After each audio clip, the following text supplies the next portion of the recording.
Son las 9, las 8 en Canarias.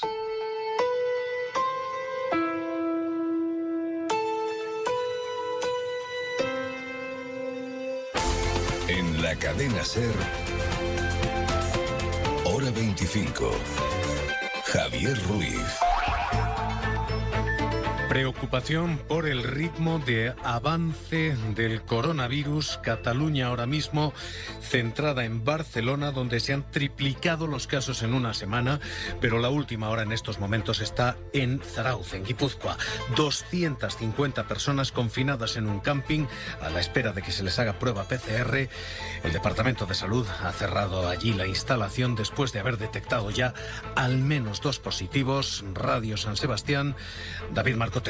El Departamento de Salud del Gobierno vasco ha clausurado el camping Talaimendi, muy frecuentado por jóvenes, después de detectarse 2 casos positivos. Por eso, desde esta tarde se están realizando pruebas PCR a las más de 250 personas usuarias antes de que puedan someterse a un aislamiento en sus domicilios. Xavier Churruca, alcalde de Zarautz. Rastreando los casos positivos que se están dando en Guipúzcoa, pues les ha llevado a hacer estas pruebas en Zarautz, porque parece que algunos positivos detectados estuvieron hospedados la semana pasada en este camping. Además, en Bilbao, 30 niños y 8 monitores de una colonia junto con sus familias permanecen en cuarentena tras detectarse un positivo.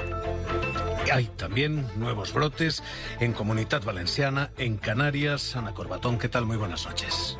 Buenas noches. Empezamos por este último porque es el mayor brote registrado en las islas desde que terminó el estado de alarma. Hay 10 contagiados. El origen, 2 reuniones familiares. Ana Martínez.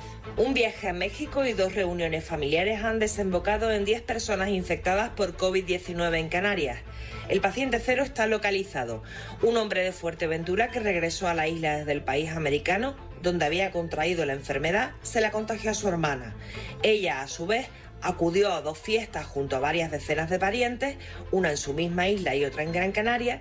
Como consecuencia, la Consejería de Sanidad ha vuelto a hacer un llamamiento a la responsabilidad y el respeto de las medidas de prevención básicas, mascarillas y distancia de seguridad, también en los ambientes familiares. También tiene su origen en un encuentro familiar, uno de los 2 brotes detectados en la Comunitat Valenciana, el de Gandía. El otro, en Santa Pola, se inició en el ámbito laboral. Inma Pardo.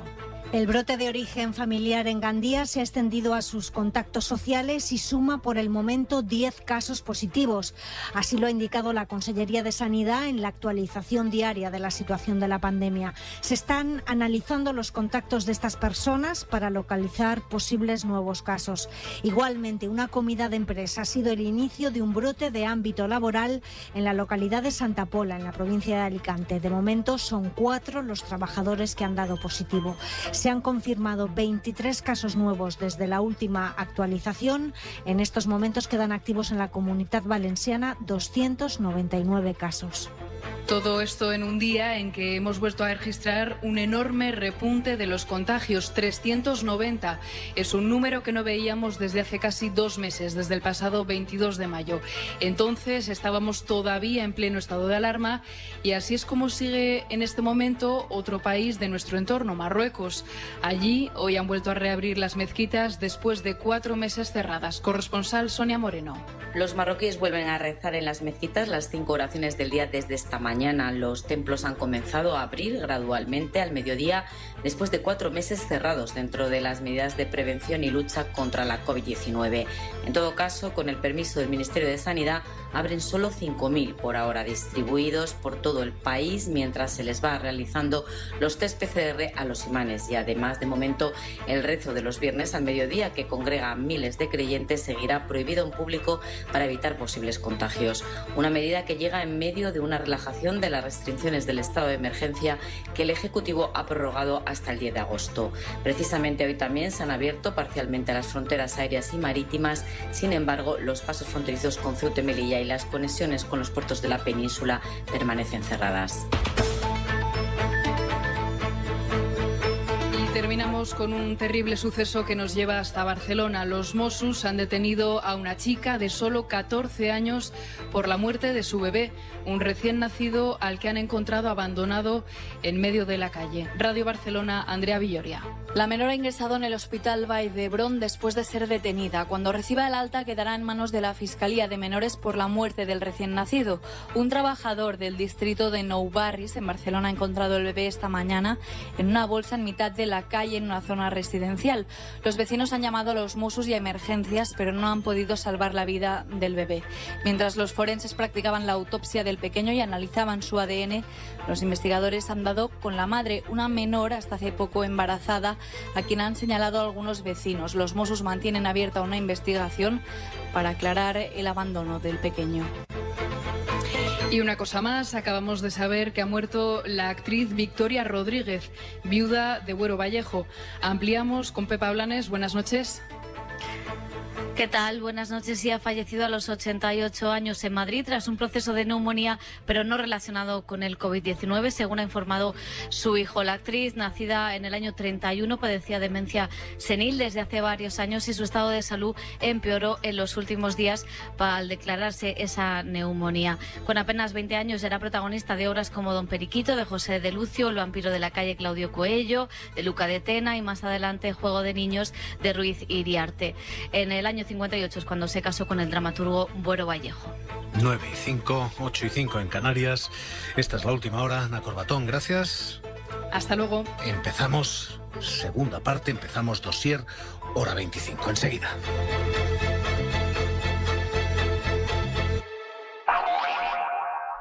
En Amazon, cualquier momento es bueno para comprar a precios bajos. Mientras tomas el sol.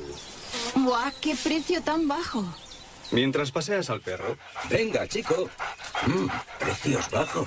Mientras haces que atiendes en una reunión virtual. ¿Te parece bien? ¡Qué precio tan bajo! Amazon. Precios bajos, cuando y donde quieras. Antes decía, ¿un abogado yo? Pero si nunca me pasa nada, hasta que suplantaron la identidad de mi hijo en Internet. Y cuando me divorcié, con Legalitas me ahorré los 2.600 euros del abogado. Hazte de Legalitas y por solo 20 euros al mes siente el poder de contar con un abogado siempre que lo necesites. Y ahora, por ser oyente de Cadena SER y solo si contratas en el 900-100-663, ahórrate un mes de Legalitas durante el primer año. Recuerda, 900-100-663. No tendrás por ahí una cerilla, ¿verdad? ¿Te consideras un superviviente? ¿Veías El último superviviente? Escalar consiste en mantener siempre 3 puntos de contacto con la... ¿Cuál ha sido tu fórmula para sobrevivir al confinamiento? ¿A quién has ayudado a sobrevivir? Ya puedes dejarnos tus mensajes de voz en el WhatsApp del programa. 681-016731. Esta noche, historias de supervivencia en El Faro. Te esperamos a partir de la 1:30 de la madrugada en la SER. El Faro de verano, con Aloña Velasco. Cadena SER.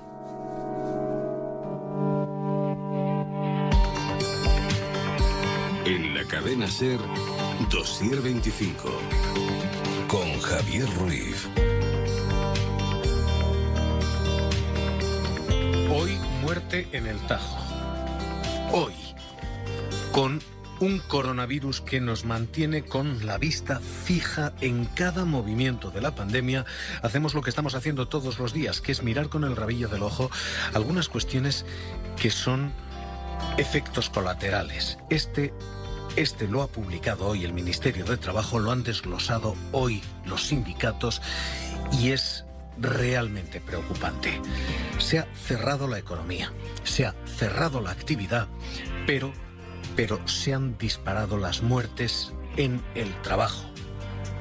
Es una prueba evidente de que solo han trabajado quienes trabajan en condiciones más precarias, solo han trabajado quienes más riesgo corren y han pagado, y muy caro, ese riesgo. El año pasado a estas alturas, 250 muertes en el trabajo. Este año son 288. Un 15,2% más, pese a que la economía se ha frenado en muchos sectores. Es tremenda la cifra y es terrible la tendencia, 15,2% de subida en letalidad. Ha caído la construcción, obviamente, se ha frenado la obra y se ha frenado la obra pública, 20% menos de mortalidad, pero el sector servicios registra un 5% más de muertos, la industria un 65% más de muertos y donde más contagios se está viendo, donde más precariedad se ha detectado ya, es donde más víctimas mortales hay. En el sector agrario, hasta el punto de que el número de muertos en la agricultura se ha multiplicado por 2. El número de accidentes mortales en la agricultura ha crecido un 117%. Con la economía parada, solamente trabajan quienes tienen más exposición, más riesgo y están pagando carísimo con su vida ese trabajo. Hoy conocemos todos esos datos desglosados mes a mes. Rafa Bernardo, detalles, ¿qué tal? Muy buenas noches. Buenas noches. Los últimos datos del Ministerio de Trabajo señalan que en los 5 primeros meses de 2020 los accidentes con baja se redujeron casi un 30% respecto al mismo periodo del año pasado, un descenso que se ajusta a la caída de la actividad causada por la pandemia, pero los accidentes mortales han aumentado. Entre enero y mayo ha habido 288, 38 más que en el mismo periodo de 2019, un aumento del 15%. Por sectores, se han más que duplicado los casos en el agrario, un 117% de subida, en la industria suben más de un 65% y en los servicios un 5,4%. Solo se registra una bajada en los accidentes mortales en la construcción, del 19%. En la estadística se añade en esta edición el COVID-19 como causa de accidente de trabajo, pero los datos son muy tardíos porque solo se reconocen los casos desde el 28 de mayo, que fue cuando se aprobó el Real Decreto Ley que daba la consideración de accidente de trabajo a los contagios por el personal sanitario. Así que solo figuran en la estadística 38 casos leves, 1 grave y 5 mortales. ¿Qué está pasando? ¿Qué está fallando? Porque en nuestro país se prometió esta lucha contra la precariedad desde el Ministerio de Trabajo en todos los ministerios de trabajo. La memoria nos lleva al año 2005. Entonces era ministro Jesús Caldera. Y entonces se prometía un inspector, decía Jesús Caldera, un inspector por cada... Mi voluntad y la del Parlamento, porque así lo aprobó en la Ley de Presupuestos Generales del Estado, consiste en establecer un refuerzo continuado a lo largo de la legislatura para alcanzar la media comunitaria de un inspector, una inspectora por 11.000 ocupados. Un inspector por 11.000 ocupados en el año 2005. Año 2020 hay un inspector por cada 23.000 ocupados. Estamos no lejos, sino a distancias de el doble, a distancias siderales. Cada inspector de trabajo tiene 23.000 puestos de trabajo que inspeccionar. Con semejante volumen, es evidente que los medios de la inspección no dan, que este es uno de los grandes fallos. 1 por cada 23.000 es un ratio inaceptable y es también evidente que las campañas de concienciación, las que empezaban en el año 2007 con anuncios como aquel. Todos los días comienzan con... Buenos días. Buenos días. Buenos días. Buenos días. Buenos días. Pero cada día hay accidentes de trabajo, algunos mortales, y todos se pueden evitar. Seas empresario o trabajador, exige buenos días, exige trabajo seguro. 365 Tampoco han días funcionado. Valeriano Gómez, entonces ministro en el año 2011, decía: compensar más, estimular más y tratar mejor en el ámbito de las cotizaciones a aquellas empresas que hacen trabajo activo por prevenir y por evitar la siniestralidad laboral. Ni la inspección, ni la concienciación, ni tampoco los incentivos y refuerzos parecen estar funcionando este año, ya les digo, 15% más de muertos en el puesto de trabajo, pese a tener la economía como la tenemos. ¿Qué está pasando? ¿Qué está fallando? Hoy el análisis mes a mes y la lectura sector a sector la han hecho los sindicatos. Pedro José Linares, secretario de Salud Laboral de Comisiones Obreras. ¿Qué tal? Muy buenas noches. Hola, buenas noches. ¿Qué está pasando? ¿Qué está fallando? Bueno, primero una consideración. Es decir, los datos que estamos manejando ahora mismo son datos provisionales. Es decir, muy probablemente cuando tengamos datos definitivos, porque los accidentes mortales se computan durante hasta un año posterior a que se haya producido el accidente, las cifras serán superiores todavía. O sea que esto puede ir a peor. Esto irá a peor, sin ninguna duda, porque todos los años, de manera sistemática, la estadística que se notifica con carácter provisional va presentando incrementos según se van corrigiendo, digamos, los datos por el paso del tiempo. Es decir, eso como primera. Después, ¿qué está pasando? Pues nosotros hemos vivido durante nuestra legislación en materia de salud laboral, que es finales de los años 90, pues ha tenido un periodo probablemente en el que demostró su efectividad y consiguió reducir sustancialmente, acercarnos a las cifras europeas. Pero desde hace ya unos años venimos asistiendo, digamos, a un incremento de la siniestralidad, probablemente, y es una lectura que nosotros hacemos, porque nuestro sistema preventivo está dando claras muestras de agotamiento en cuanto a modificación de comportamientos, de cultura preventiva, de integración de la prevención en la empresa. Habría que abordar un marco conceptual de carácter general para una modificación sustancial de nuestra actividad preventiva. ¿No hay una serie de sectores o una serie de trabajos en los que sí se ha generalizado esa cultura protectora, esa cultura que usted dice de prevención, y otros en los que no? La cifra de agricultura es sinceramente escandalosa, el doble de muertes que el año pasado. Tenemos unos sectores que se han modernizado, que se han blindado, que son estables, y otros que son absolutamente precarios y peligrosos. Yo creo que nuestro marco normativo ha llevado a la precarización bastante generalizada.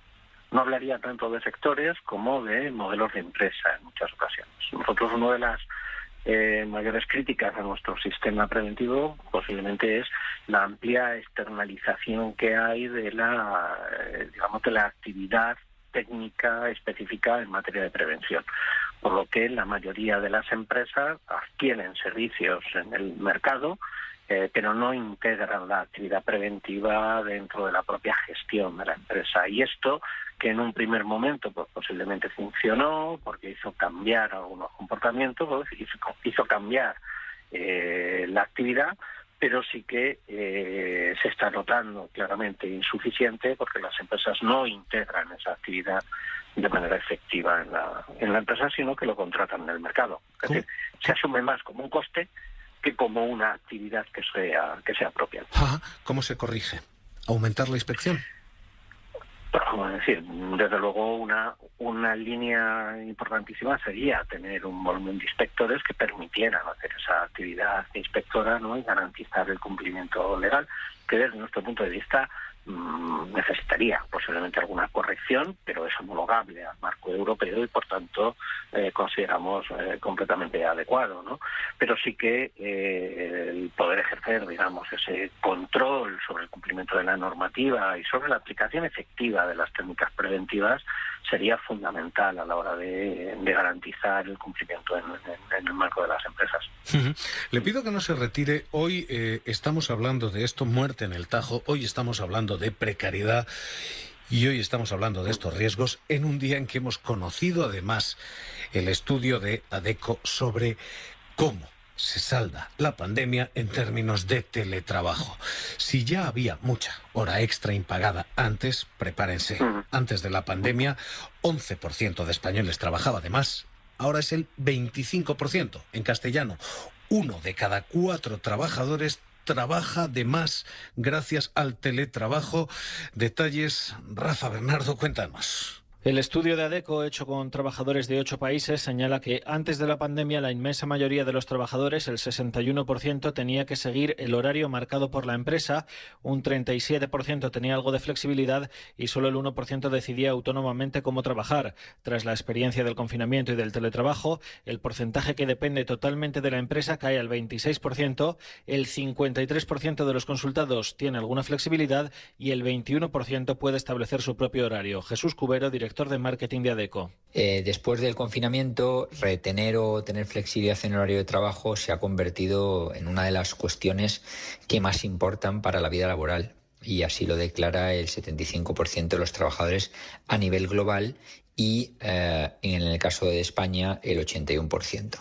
El temor de los empleados es acabar trabajando más horas porque ya están comprobando que esto sucede. Antes de la pandemia, el 11% de los españoles decía trabajar más horas de las promedio y ahora es el 25%. El 44% de los trabajadores dice que teme que las horas aumenten excesivamente de cara al futuro. Pedro José Linares, secretario de Salud Laboral de Comisiones Obreras. ¿No habíamos quedado en que los controles horarios iban a evitar esto? ¿La pandemia se ha cargado esos controles horarios? Pues buena medida, sí. Así, desde luego, para nosotros era fundamental el poder establecer unos mecanismos de control horario razonables, porque lo que se está asistiendo son a dos cuestiones fundamentales, ¿no? Por una parte, una intensificación del trabajo muy alta, que está en la base muchas veces de la asunción de carga física, de carga mental y de mayores exigencias cuantitativas en los empleos por parte de las personas trabajadoras, y luego también hay un relativo temor a la pérdida de empleo, hay un temor a la pérdida salarial, a las dificultades de encontrar un empleo a futuro, y todo esto en un marco de relaciones laborales que están absolutamente desequilibradas. Es una forma probablemente distinta, es decir, la sobrecarga que lleva el trabajo también puede estar en la base de ese incremento de la siniestralidad, porque se están incrementando considerablemente las exigencias, y los trabajadores y las trabajadoras terminan asumiéndolo muchas veces haciendo dejación de propios derechos reconocidos. O sea, nosotros tenemos constatado en algunos trabajos que cada vez cuesta más a las personas exigir el cumplimiento de sus propios derechos por el temor a la pérdida del empleo. Y esto es un grave problema, que es un desequilibrio tremendo en las relaciones laborales en nuestro país. Los controles, todas las máquinas que vimos, aquellos fichajes electrónicos, todo eso al final va a servir entonces para nada. Esperemos que no solamente sirva para la ejecución efectiva, digamos, de los horarios, es decir, que entendemos que esto debe ser así y que se debe poder aplicar en la fase de teletrabajo, en aquellos casos en los que se negocie y se implante un mecanismo de teletrabajo, pero sí que es verdad que puede haber una tendencia a, de alguna manera, trasladar toda la carga, digamos, de la actividad al propio trabajador y confundir lo que puede ser la flexibilidad, la disponibilidad desde el ámbito del propio domicilio, del ámbito que decida en la fase del teletrabajo, a una sobrecarga o a una intensificación excesiva, ¿no? Creemos que sí que puede tener beneficio el control horario para regular de manera efectiva la jornada, pero tiene que ser en un equilibrio, digamos, de las fuerzas que intervienen en el ámbito laboral, ¿no? en la actividad laboral. Pues Pedro José Linares, secretario de Salud Laboral de Comisiones Obreras, gracias por estar esta noche aquí en La SER. Un abrazo. Un abrazo, muchas gracias a ustedes. Hoy esta es la condición en la que se trabaja y el precio que se paga. Precariedad laboral, especialmente en el sector agrario, y letalidad que aumenta el 117%, insisto, más que se duplica precisamente en el sector agrario. Un sector que tiene un punto clave, el de los temporeros, que han vivido todo esto con una precariedad y con una situación especialmente delicada. Muchos de esos temporeros son temporeros marroquíes que, por ejemplo, recogen la fresa en Huelva y se quedan varados después sin poder regresar a Marruecos porque Marruecos había impuesto el cierre de fronteras.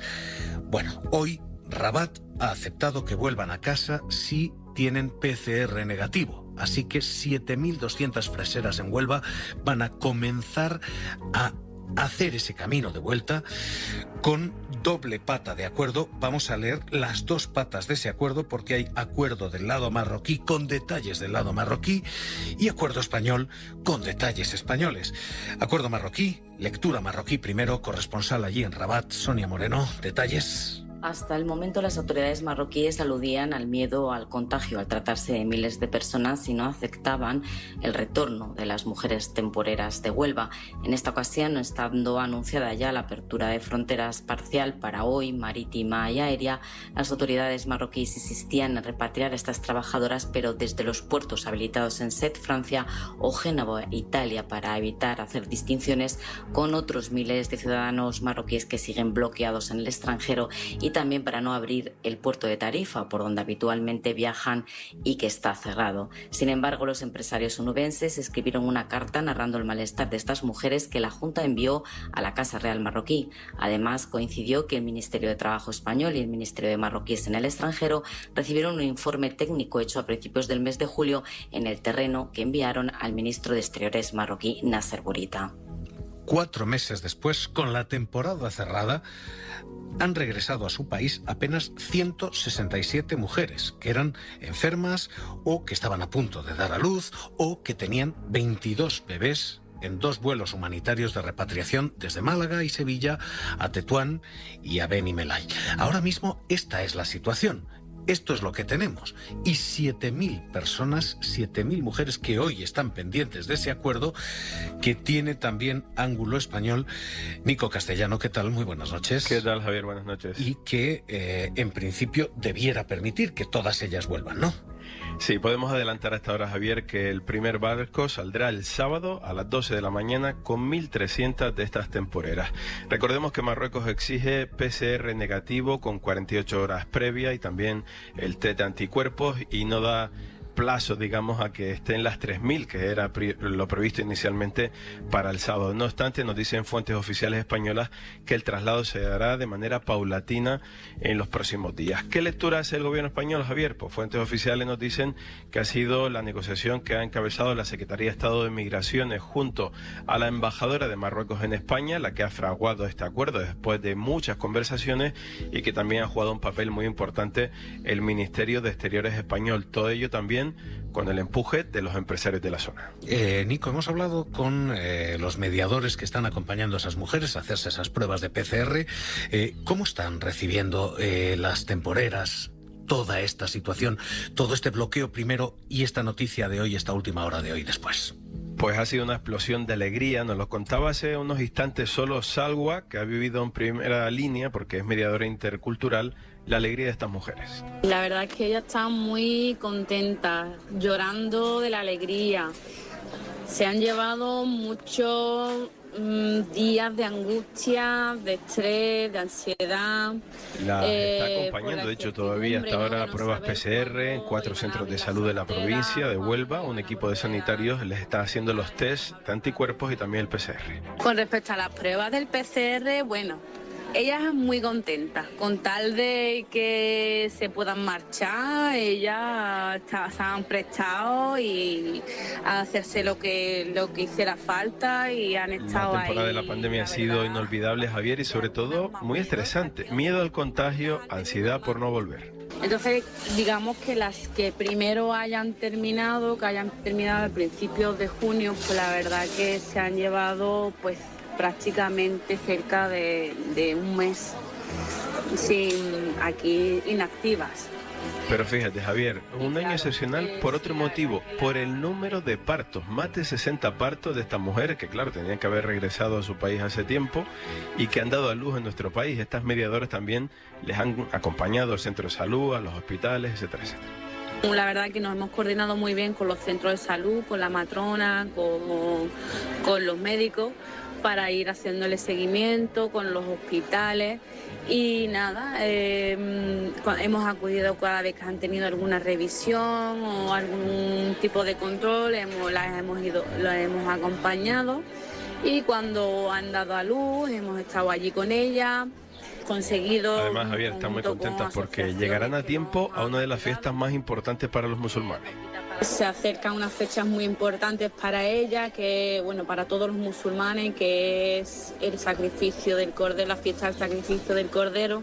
Entonces ya están deseando de pasarla con Además, porque con hay sus todavía hijos. decenas y decenas de mujeres Javier embarazadas que por fin dicen que van a dar a luz con sus familiares.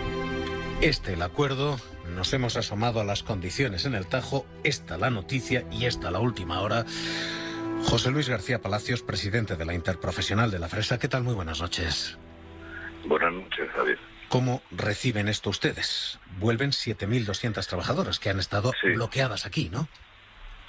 Sí, pues bueno, escuchándose el GUA, pues exactamente igual, ¿no? Con alegría, porque la situación ha sido muy tensa, sobre todo por la tensión emocional que han tenido que padecer estas mujeres, estas temporeras, ante una incertidumbre que era, bueno, pues no saber una fecha para poder volver a su país, que significa sus hogares, con sus hijos, con sus familiares.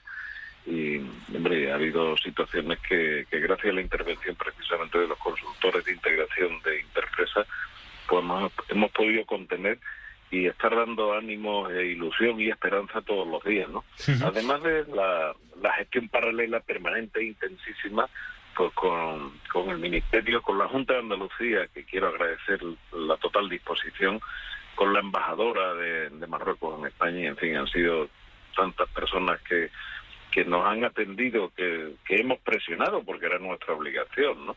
Y sobre todo intentando... Perdón.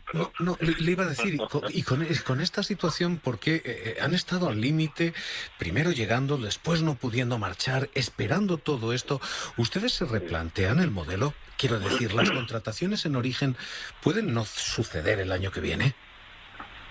No, el modelo de contratación de mano de obra en origen funciona, entendemos, de manera óptima, sin que eso suponga abandonar el estado de mejora continuo que tenemos que aplicar en todo lo que hacemos, ¿no? Pero funciona magníficamente desde el año 98-99. Hemos vivido una situación absolutamente excepcional para toda la humanidad. Y a nosotros, bueno, pues nos ha cogido con una situación que teníamos que gestionar.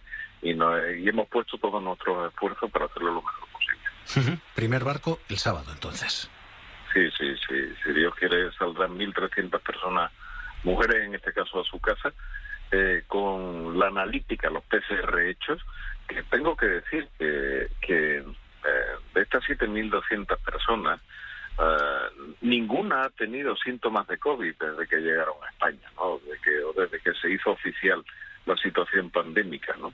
Lo cual, pues bueno, pues también una muestra de que las cosas, la responsabilidad individual y colectiva dentro de las empresas, cuando se lleva a cabo debidamente, tiene resultados muy positivos. Pues José Luis García Palacios, presidente de la Interprofesional de la Fresa, le agradezco que haya estado con nosotros aquí en la SER. Un abrazo y muy buenas noches. Muchas gracias a ustedes, muchas gracias. Un abrazo. Esta, ahora mismo, la última hora feliz en toda esta pandemia. 7.200 trabajadoras podrán volver a Marruecos. Y el paisaje, lo más urgente y lo más importante. Muerte en el Tajo, la precariedad laboral sigue cobrándose vidas pese al parón económico. Hora 25, con Javier Ruiz. Que te falle el verano no es que aún falten 2 meses para irte de vacaciones, ni quedarte en la ciudad mientras los de tus amigos te dicen lo bien que se está en la playa. Que te falle el verano es quedarte en casa sin fibra y sin series. Por eso ahora con Vodafone tienes fibra, 2 líneas móviles y televisión con HBO España por 29,99 euros al mes durante 6 meses. Vodafone. ¿Ready? Creo que ya la tenemos. Lo que pasa es que aquí es aislado contigo, ¿no? No, aislado contigo, aislado. Es lo contrario. ¿Lo contrario de qué? De aislado. ¿Probamos a ver? Aislarse ha sido duro. Ahora, íslate en Ibiza. Ibiza, todas las islas en una. Hora 25 de los negocios. Javier Ruiz. Hoy, Apple derrota a la Comisión Europea. La compañía de la manzana ha ganado la batalla judicial a Bruselas. Va a recibir 13.000 millones de euros y 1.200 millones más en intereses después de que la justicia haya dictaminado que las rebajas fiscales que le concedió Irlanda no son ilegales, no son discrecionales. Apple hoy derrota a la Comisión Europea. La noticia supone, obviamente, un cofre de dinero para la compañía, pero supone además una fractura en el modelo de unión fiscal, de Unión Europea, de una fiscalidad única como se había defendido en la Unión Europea. Se abre la puerta a la competencia fiscal, a la rebaja, a las tecnológicas para intentar atraerlas a cada país. Así que hoy Apple derrota a la Comisión Europea, noticia de 13.000 millones de euros y fractura política servida. Hoy Apple derrota a Europa en hora 25 de los negocios.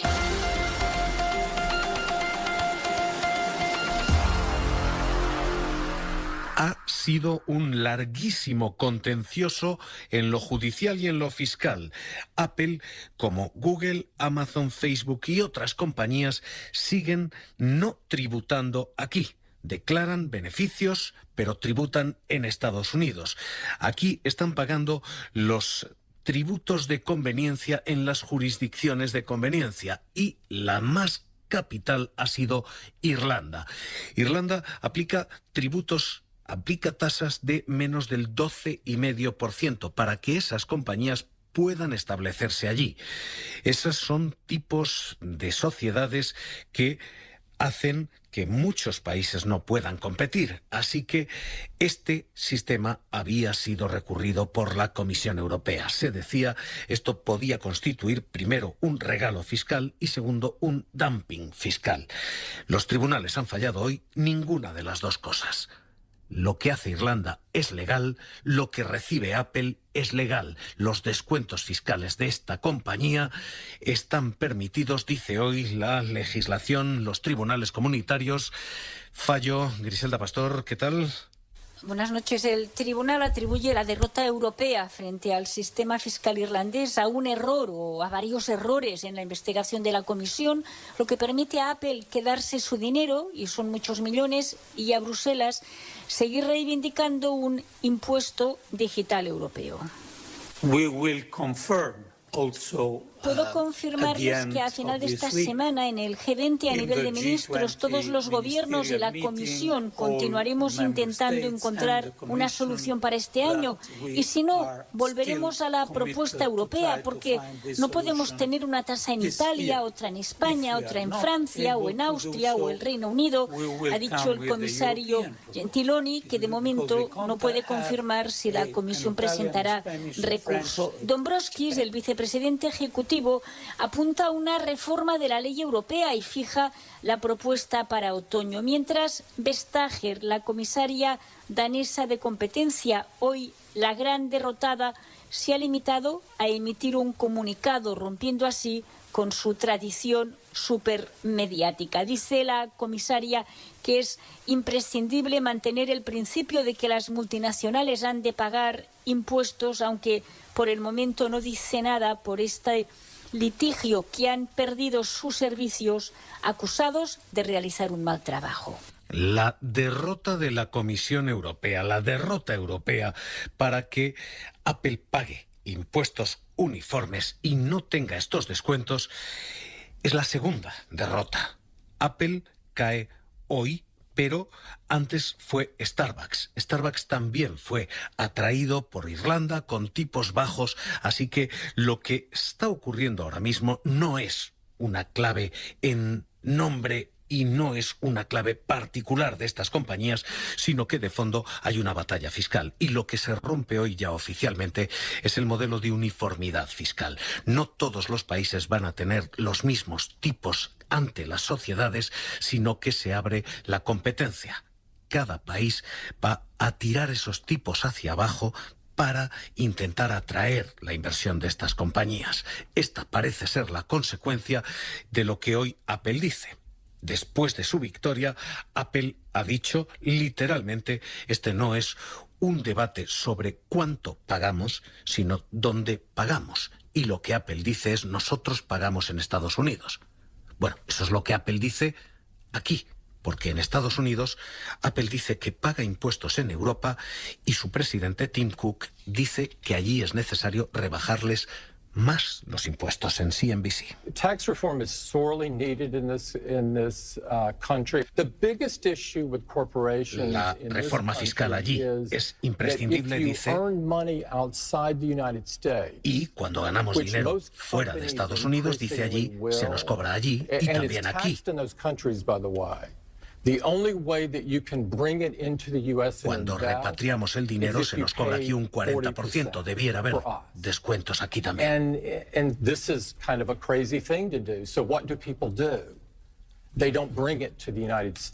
Dice, es tal la locura que nadie repatria ese dinero a Estados Unidos. El discurso, como están viendo, es el de esquivar los impuestos aquí y el de minimizar los impuestos allí. Y eso es literalmente lo que está pasando. Apple es el icono hoy de un fenómeno y es el fenómeno tecnológico. Apple paga impuestos testimoniales en España. Lo mismo hace Google, lo mismo hace Facebook, lo mismo hace Amazon, lo mismo hace HBO, Netflix, TripAdvisor, Twitter, Airbnb, los grandes nombres de las grandes tecnológicas. Sira Valdés, ¿qué tal? Muy buenas noches de nuevo. Hola, muy buenas noches. Pagan testimonialmente por el negocio que tienen aquí en España. Sí, según sus cifras de negocio de 2018, Facebook, por ejemplo, ingresó en nuestro país más de 112 millones de euros, de los cuales solo pagó 864.000 euros de impuesto de sociedades, menos de un 1%. Amazon tributa en España a través de 4 filiales que en 2018 generaron 496 millones de ingresos, pero solo pagaron 4,4 millones en impuestos, es decir, también menos de un 1%. Apple ingresó 435,4 millones de euros, pero destinó a impuestos en 2018 poco más de 10 millones. Y Google Spain, que facturó 104 millones de euros, tan solo pagó 6,8 de impuestos de sociedades, es decir, menos de un 7% de sus beneficios van a parar a las arcas del Estado. Apple vale más que la economía española, literalmente.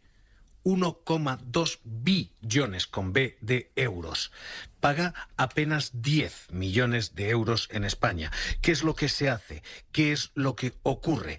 Literalmente se desplazan las legislaciones y se desplazan los beneficios para no pagarlos aquí y para tributarlos en países como Irlanda, que hoy han visto sancionadas, hoy han visto ratificadas esas políticas de atracción.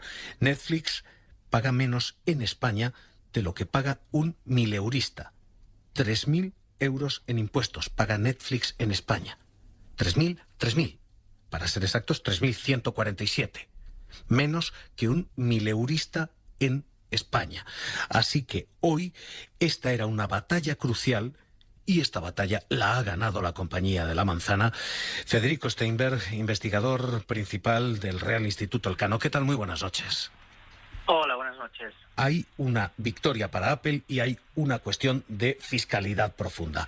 Primero, Apple, Google, Facebook, Amazon, todas ellas han conseguido ganar, todas ellas pueden seguir desviando beneficios y tributando por conveniencia en Irlanda. Bueno, por el momento sí, lo que pasa es que esto plantea que lo que hace falta es una reforma de la fiscalidad global, si es posible a nivel coordinado y si no, al menos a nivel europeo. De alguna manera lo que nos pasa aquí en la Unión es que como la Unión es una unión de derecho, pues hemos intentado echarle mano a esta situación en ausencia de otras medidas mejores a través del tema de las ayudas y de la defensa de la competencia y legalmente pues esto no ha resultado. Es un poco como cuando en el Banco Central Europeo hacemos un programa de compras de deuda y desde el punto de vista legal, pues algunos ciudadanos en Alemania lo cuestionan, como vimos hace unos meses, ¿no? Realmente lo que esto requiere es ponernos en marcha y darnos cuenta de que hay determinadas cuestiones que hay que reformar estructuralmente para no tener que buscar atajos legales que a veces funcionan y otras no. Es evidente que esto hay que reformarlo. Porque, insisto, nombres como Netflix pagan 3.147 euros en impuestos en países como España. ¿Se puede reformar? La OCDE lo está intentando y de momento ni hay acuerdo ni se lo espera. Sí, este es un tema muy complejo y es muy posible que hasta que no pasen las elecciones en Estados Unidos no esté por la labor. Incluso yo diría que después de las elecciones, y a lo mejor, por supuesto, si gana Trump no habrá una solución transatlántica o global, pero incluso si gana Biden, pues puede interpretarse que esto, pues los norteamericanos lo perciben como un impuesto sobre las empresas estadounidenses, que no es el caso, porque nosotros gravaríamos también a las empresas chinas tecnológicas o a las de otros países. Lo que pasa es que en este momento las empresas líderes tecnológicas que operan en Europa son estadounidenses. Y tenemos que estar preparados como Europa para, si nosotros no conseguimos una solución global, ir adelante con una reforma fiscal a nivel europeo y decirle a estas empresas que si quieren operar en Europa tienen que pagar impuestos y estar dispuestos a que Estados Unidos represalie, porque estamos en un entorno nuevo, económico y geopolítico, donde de alguna manera el amigo americano pues sigue siendo un aliado, pero ya no es lo que era hace 20 o 30 años. Esta es la primera batalla, la de los estados contra quienes ahora mismo eluden esa fiscalidad, contra los gigantes tecnológicos. Digo que es solo la primera batalla. Esta sentencia abre una guerra civil dentro de la Unión Europea, abre una batalla interna para ver quién rebaja más impuestos para atraer más inversión. Irlanda está en el 12% apenas. Yo no diría que este es el caso. Realmente no está tanto la discusión sobre los tipos impositivos, sobre la manera en la cual, a través de un complejo sistema de ingeniería financiera y donde están los royalties y lo que se tiene que pagar, las empresas ponen su domicilio fiscal en alguno de los países con impuestos bajos, pero es que además operan desde paraísos fiscales a los que transfieren sus beneficios, ¿no? Por tanto, no ha estado tanto una carrera hacia abajo en tipos fiscales como la necesidad de que nueva legislación europea, coordinada y armonizada, acabe con estas prácticas. Y ahí hay un debate duro que también tiene que ver con la decisión sobre la presidencia del Eurogrupo, sobre que países pequeños como Irlanda, como Holanda, como Malta, como Chipre, pues no están por la labor, porque se perciben a ellos mismos como países pequeños que se aprovechan del mercado interior y que tienen impuestos más bajos y salen beneficiados, mientras que las bases fiscales de los países grandes, España, Francia, Italia, Alemania, pues se ven perjudicadas. Hoy, precisamente, el presidente Sánchez está de gira en todos los países, hoy en París, y está haciendo esa ronda para intentar cerrar un acuerdo de presupuestos de cara al viernes, de cara al sábado. Hoy la Moncloa dice ya abiertamente no va a haber acuerdo ni el viernes ni el sábado. Y Pedro Sánchez anticipaba. Creo que todos tenemos que hacer un esfuerzo para poder llegar a ese acuerdo. Y evidentemente, pues todos tendremos que hacer renuncias para poder llegar a ese acuerdo. Porque lo importante es efectivamente que demos esa respuesta común y un acuerdo a 27 pues ya es difícil, por eso es evidente que todos tendremos que ceder en algunas de nuestras posiciones. De momento, Holanda ya le ha dicho a España, cedan ustedes de puertas adentro, miren ustedes de puertas adentro. Moncloa matizaba de puertas adentro de la Unión Europea, pero lo cierto es que Rutte, Holanda, los Países Bajos parecían decir, este no va a ser el esquema de salida de la solidaridad. Which is the message for Spain? ¿Cuál es el mensaje? Que encuentren la solución, decía. Espero que lo haya. Angela Merkel decía exactamente lo mismo, decía ha de haber solidaridad, pero de momento no va a haber victorias completas. Sería deseable llegar a un acuerdo lo antes posible. Si será posible antes del viernes o sábado, no lo sé, pero el tiempo apremia. Por nuestra parte, vamos a Bruselas dispuestos a aceptar compromisos. Lo ideal sería un acuerdo, pero no es seguro. Federico Steinberg, investigador principal del Real Instituto Elcano. El Eurogrupo lo dirige ahora mismo quien está siendo considerado precisamente como legislación de conveniencia, Irlanda. Esto debilita la posición española. Definitivamente la competencia fiscal la tiene perdida España. Bueno, yo creo que no. A mí me parece que si bien hubiera sido mucho mejor que la vicepresidenta Nadia Calviño presidiera el Eurogrupo, hablamos de un órgano colegiado donde la mayoría de los países, tanto por PIB como por población, quieren avanzar en esta reforma y la Comisión lo tiene muy claro. Otra cuestión distinta es que, bueno, evidentemente vamos a ver cómo se abre esa negociación. Efectivamente, el tema del Fondo de Recuperación que acabamos de escuchar, ojalá se pueda cerrar ahora, si no se va a cerrar en septiembre. Y la discusión ahora mismo para países como Holanda no está tanto en el tamaño del fondo, que están de acuerdo, y que sean transferencias, que también, sino en el elemento de la condicionalidad y luego en que en las perspectivas financieras de 2021 a 2027 Holanda obtenga lo que llamábamos, antes hablábamos del cheque británico cuando estaban los británicos, es decir, una devolución del presupuesto europeo al Reino Unido, pues ellos quieren mantener un cheque holandés para ser contribuyentes netos menos que lo que serían sin esa devolución. Ahí está la discusión, vamos a ver cómo termina. Señor Steinberg, le pido que no se retire, pero la victoria de hoy de Apple es de tal contundencia y tiene tal calibre, insisto, 13.000 millones para empezar, y hace tambalearse el sistema de cooperación o coordinación fiscal que tiene además un recorrido bursátil. Hoy la compañía ha anotado esos 13.000 millones más los 1.200 de intereses que hay que pagar, y hoy, ya les digo, una empresa que vale más que la economía española entera, Apple sube casi un 1% hasta ahora en Wall Street, sigue animándose. Ignacio Cantos, director de inversiones de ATL Capital, ¿qué tal? Muy buenas noches. Buenas noches. Apple y las tecnológicas se apuntan a una victoria. Apple y las tecnológicas se van a revalorizar todavía más siendo legal estos descuentos fiscales.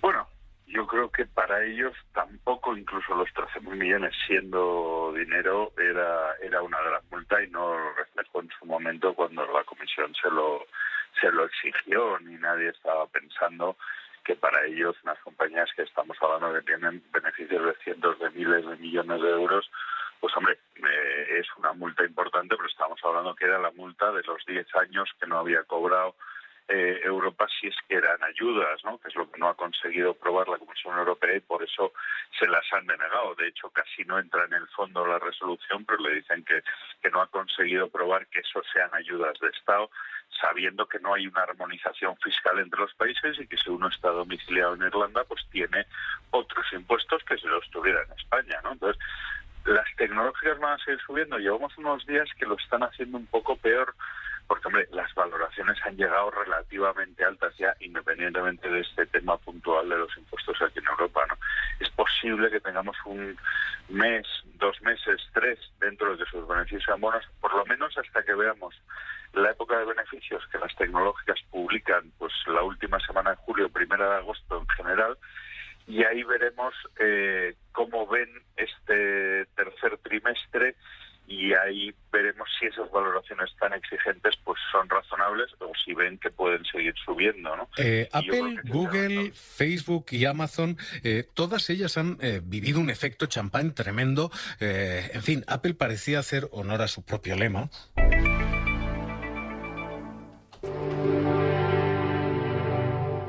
Here's to the crazy ones, the misfits, the rebels, the troublemakers. Cuando decía que el premio era para quienes causaban problemas, para quienes desafiaban los límites. Apple, desde que desafió este sistema fiscal, ha vivido un petardazo de un 15% en abril, otro 8% en mayo, otro 14% en junio.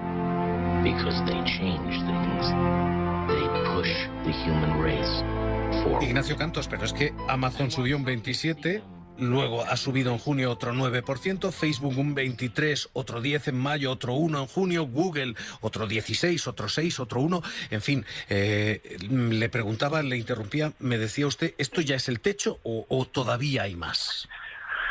Hombre, las valoraciones ahora mismo de las tecnológicas son muy exigentes. Todos sabemos que estamos dentro, no sé si es un nuevo paradigma, pero desde luego estamos en un momento donde hemos visto que la tecnología es necesaria en muchos sentidos y además que sus ingresos han estado muy protegidos a pesar de pandemia y a pesar de otras cosas. Pero llega un momento que las valoraciones son muy altas. A mí no me extrañaría que viviéramos una época relativamente lateral y que si los...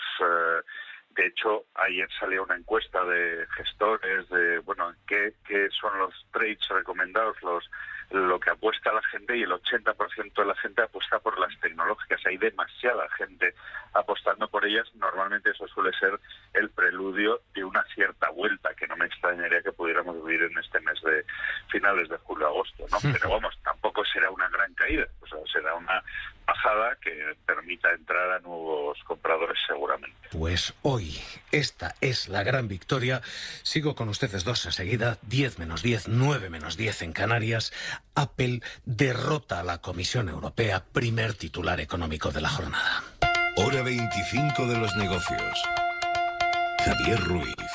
El segundo es un acuerdo que parece haber sorteado incluso la propia Constitución. Es un acuerdo que ha planteado Hacienda a los ayuntamientos. Saben ustedes que la Constitución, el artículo 135, aquel que fue reformado de urgencia y que imponía la austeridad a los ayuntamientos, no permite gastar a esos ayuntamientos su superávit. Pueden tener sobrante, pero no pueden gastar ese sobrante.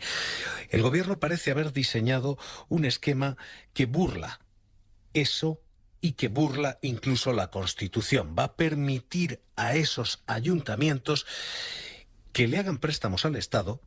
El Estado les hace transferencias a los ayuntamientos y en realidad nada de todo esto va a computar como gasto. Eso es lo que estaba planteando Hacienda y lo que la Federación Española de Municipios y Provincias, Abel Caballero, Partido Socialista, decía puede estar cerrado. Estamos negociando cuestiones relacionadas con indemnizaciones de transporte, con Europa, con superávit, con utilización de remanentes y están muy encaminadas. Pese a que Partido Popular, vicepresidente José María Bellido, alcalde de Córdoba, número 2 de la FEMP, dice esto no es un acuerdo, es un pseudoacuerdo o total fraude. No nos queda más remedio que tildar esa pseudopropuesta de una chapuza, de una tomadura de pelo y de un chantaje intolerable a los ayuntamientos. Lo cierto es que Eladio Meizoso se firma esa propuesta por la que el Estado toma el dinero y el Estado permite a los ayuntamientos gastar el dinero. Se burla básicamente ese artículo 135, ¿no? El gasto municipal está férreamente limitado, no puede superar los ingresos, así que Hacienda plantea ahora una fórmula para poder aumentarlos. Que los ayuntamientos le presten el dinero de su superávit, luego les traspasaría 5.000 millones, un 35% en 2 años como ingreso no financiero y así a más ingresos, más gasto, con la condición de dedicarlo a políticas de vivienda para alquiler, movilidad, sostenibilidad, dependencia o cultura. Hacienda planea también destinar 275 millones de euros a las empresas municipales de transporte por las pérdidas por la pandemia. La negociación está muy avanzada, ha dicho hoy en Vigo el presidente de la Federación de Municipios, Abel Caballero. Estamos negociando cuestiones relacionadas con indemnizaciones de transporte, con Europa, con superávit, con utilización de remanentes y están muy encaminados. Federico Steinberg, investigador principal del Real Instituto Elcano. Esto es un muy sofisticado esquema para decir una cosa bastante clara. ¿Esto es burlar la Constitución? Bueno, ahí tendría que mirar el asunto más en detalle porque, como bien sabes, mi especialidad son los temas internacionales. Lo que podría decir es que evidentemente estamos en una situación límite en la cual los márgenes fiscales dentro de lo que es la Ley de Estabilidad Presupuestaria y que tenemos unas normativas tanto nacionales como europeas, por una parte deben cumplirse y por otra la situación es extraordinaria y habría que buscar soluciones. En parte toda la cláusula del Pacto de Estabilidad Europeo está suspendida, diciendo que este año no nos vamos a fijar en los déficits que la deuda. A nivel doméstico pues habría que mirar la letra pequeña de la regulación. Pues investigador principal del Real Instituto Elcano, Steinberg Federico, gracias por estar aquí esta noche con nosotros. Un abrazo. Gracias.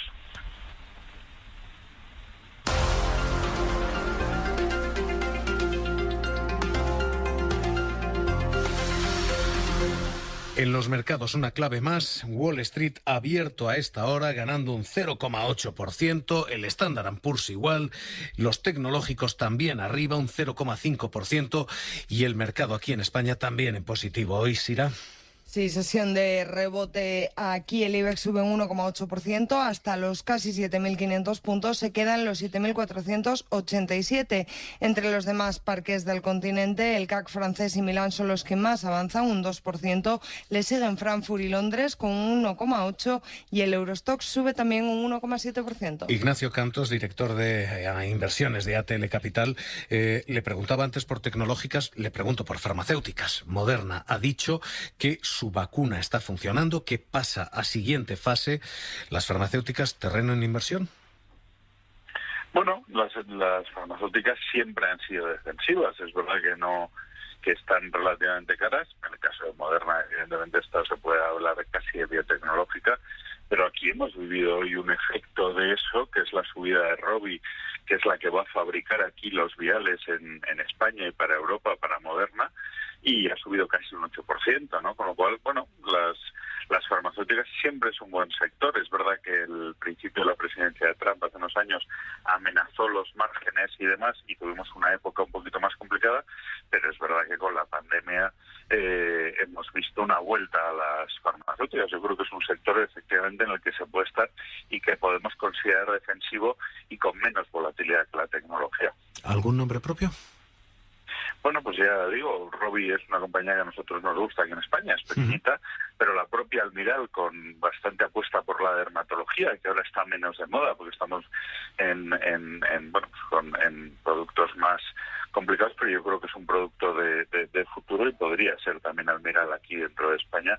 Son dos buenas compañías. Si nos vamos fuera, a nosotros nos gusta Sanofi por su apuesta entre otras cosas por la diabetes, o la propia Novo Nordisk, la danesa, ¿no? Pues director de inversión de ATL Capital, Ignacio Cantos, gracias por estar con nosotros aquí en Directo La SER. Un abrazo y muy buenas noches. Gracias a vosotros y un saludo.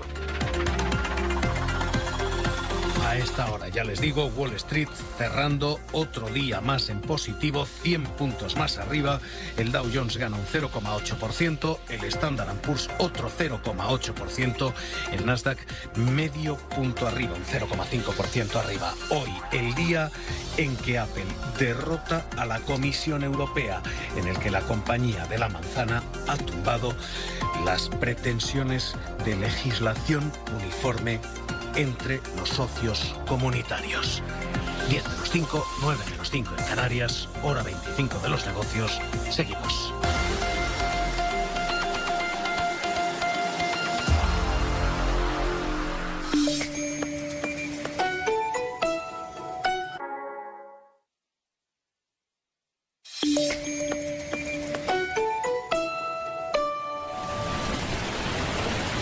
El sonido de las olas de Cabo Finisterre. El sonido de tu radio, también en verano. Hoy por hoy, edición de verano. Con Pedro Blanco, Cadena SER. Un verano para escuchar.